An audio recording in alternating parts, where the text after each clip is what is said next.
राज्यातल्या बळीराजाला संकटात टाकणारा कायदा राज्य सरकारनं आणला असून बळीराजाचा या कायद्याला विरोध आहे। हा नवीन कायदा शेतकरी विरोधी आहे आणि या दुरुस्ती कायद्यामुळे शेतकऱ्यांना मोठ्या संकटाला सामोरं जावं लागणार आहे।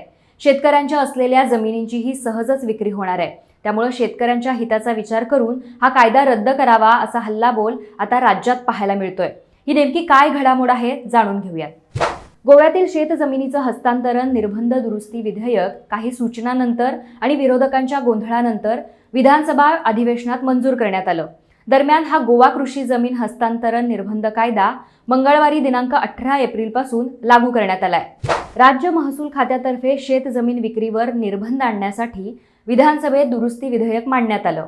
या विधेयकाला विरोधकांनी विरोध केला, परंतु तो सरकारनं बहुमताच्या जोरावर परतावून लावला। महसूल मंत्री बाबुश मोन्सेरात यांनी विधानसभेत हे विधेयक मांडलं होतं।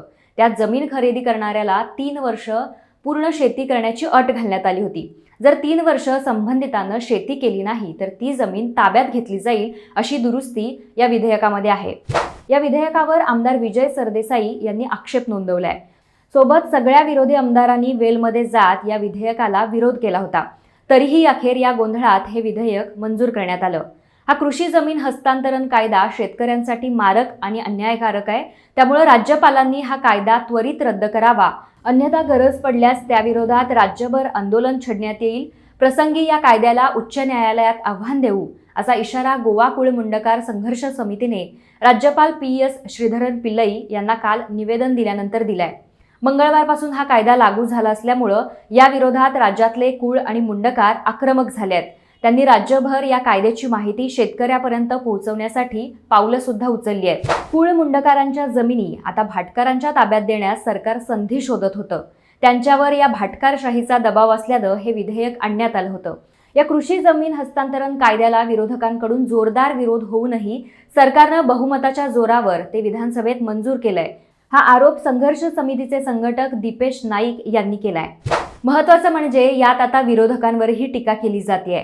हा कायदा शेतकऱ्यांचं खच्चीकरण करणार आहे। विधानसभा अधिवेशनात विरोधकांनी केवळ विरोधासाठी विरोध केला असल्याचं म्हटलं जात आहे। त्यांचा या कायद्याला खरा आक्षेप होता, तर त्यांनी तो मंजूर झाल्यानंतर तात्काळ राज्यपालांची भेट घेऊन निवेदन सादर करणं अपेक्षित होतं। सरकारनं हे विधेयक मंजुरीसाठी पाठवल्यानंतर त्यांनी विरोध केला असल्याची आता टीका होतीये। या नवीन कायद्यानुसार काँग्रेसचे आमदार कार्लोस फेरेरा यांनी भीती व्यक्त केली आहे।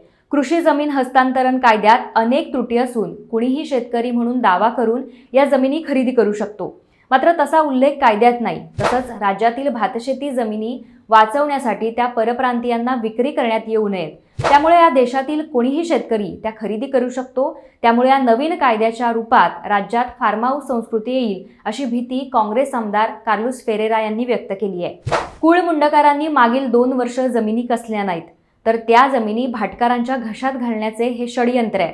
हा कायदा शेतकऱ्यांच्या फायद्यासाठी असल्याचं दाखवून सरकारनं शेतकऱ्यांची फसवणूक केली आहे। मागील अनेक वर्षांपासून ज्या शेतकऱ्यांनी या जमिनी कसल्या नाहीत त्या त्यांच्या राहणार नाहीत। कसेल त्याची जमीन आणि राहील त्याचे घर या कायद्याचे उल्लंघन होत असल्याचा आरोप कुळमुंडकार संघर्ष समितीचे नेते डॅनियल डिसोजा यांनी केलाय। या कायद्यासंदर्भात आता नेमका आक्षेप केला जातोय तो नेमका काय, तर विधानसभेत कृषी जमीन हस्तांतरण विधेयकावर चर्चा करून ते घाईघाईनं मंजूर करण्यात आलंय। हे विधेयक नक्की काय आहे आणि त्यामुळे शेतकरी तसंच कुळमुंडकारांना किती फायदेशीर आहे याची जनजागृती न करताच तसंच कुळमुंडकार समितीला विश्वासात न घेता ते मंजूर करण्यात आलंय। दुसरं म्हणजे राज्यातील बहुतेक शेतकऱ्यांना त्याची काहीच माहिती नाहीये, त्यामुळे शेतकऱ्यांमध्ये या कायद्यावरून संभ्रम होणं साहजिकच आहे। तिसरा मुद्दा म्हणजे सरकारनं या कायद्यामागील छुपा अजेंडा जो आहे तो उघड केलेला नाहीये। देशातील कोणालाही शेतकरी असल्याचा दावा यामुळे करता येणार आहे। त्यानंतरचा मुद्दा म्हणजे कायद्याद्वारे सरकारनं परप्रांतीयांना भातशेती जमिनी खरेदीसाठी रान मोकळं ठेवलंय। हा कायदा शेतकऱ्यांना मारक असल्यानं तो मागे घेण्यासाठी किंवा रद्द करण्यासाठी राज्यभर आंदोलन उभारण्याशिवाय पर्याय नाही असं सांगण्यात येतंय। सरकारनं लागू केलेला हा नवीन कृषीविषयक कायदा म्हणजेच शेतजमिनीच्या हस्तांतरण निर्बंध दुरुस्ती विधेयकाबाबत नेमकं तुम्हाला काय वाटतं? हा निर्णय योग्य की अयोग्य हे आम्हाला नक्की कमेंट करून कळवा।